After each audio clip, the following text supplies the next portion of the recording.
আপনারা জানেন 2017 সালে গার্মেন্টস শ্রমিক কর্মচারী পরিষদ গঠিত হয়েছে। সেই গার্মেন্টস শ্রমিক কর্মচারী পরিষদ গার্মেন্টস শ্রমিকদের দাবি আদায় নিয়ে আন্দোলন সংগ্রাম করছে। ইতিমধ্যে আমরা লক্ষ্য করছি প্রায় 200 অধিক গার্মেন্টস শিল্প বন্ধ হয়ে গিয়েছে। লক্ষাধিক অধিক শ্রমিক বেকারত্ব জীবনযাপন করছে এবং প্রতিনিয়তই শ্রমিকরা ছাঁটাই হচ্ছে।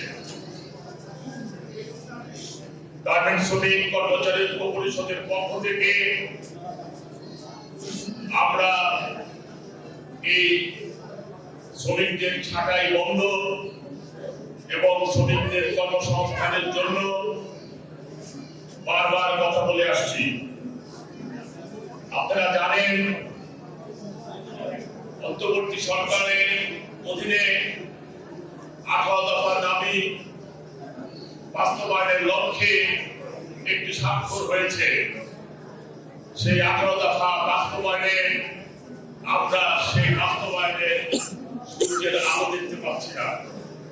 আজকের এই কনভেনশন থেকে আমরা দৃঢ়ভাবে বলতে চাই যে গার্মেন্টস শিল্প শ্রমিকদের যে 18 দফা দাবি, সেই দাবি অতি সত্বর বাস্তবায়ন করার জন্য আহ্বান জানাচ্ছি।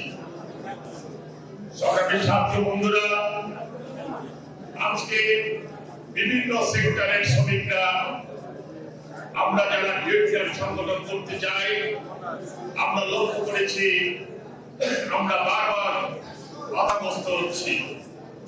আইএলও কনভেনশন 87-98 অনুযায়ী শ্রমিকদের সংগঠিত করা, ট্রেড ইউনিয়ন করার অধিকার, কালেকটিভ বার্গেনিং করে তাদের ন্যায্য হিস্সা আদায়ের অধিকার, আমরা এই সকল জায়গা থেকে বঞ্চিত হচ্ছি। আমরা বিভিন্ন সময় যখন ইউনিয়ন গঠন করে সরকারি দপ্তরে আমরা জমা দিই, আমরা দেখি আমরা বারবার হয়রানির শিকার হচ্ছি, আমরা ইউনিয়ন করতে পারছি না এবং আমাদের শ্রমিকদের চাকরিচ্যুত করে বিদায় করে দেওয়া হচ্ছে। তাই আজকের এই কনভেনশন থেকে অবাধ ট্রেড ইউনিয়ন করার অধিকার নিশ্চিত করার আহ্বান জানাচ্ছি। সংগ্রামী সাথী বন্ধুরা, গার্মেন্টস শিল্প সহ বিভিন্ন সেক্টরে যে যৌন হয়রানি হচ্ছে, সেই হয়রানির জন্য আইএলও কনভেনশন 190 বাংলাদেশ এখনো সমর্থন করছে না।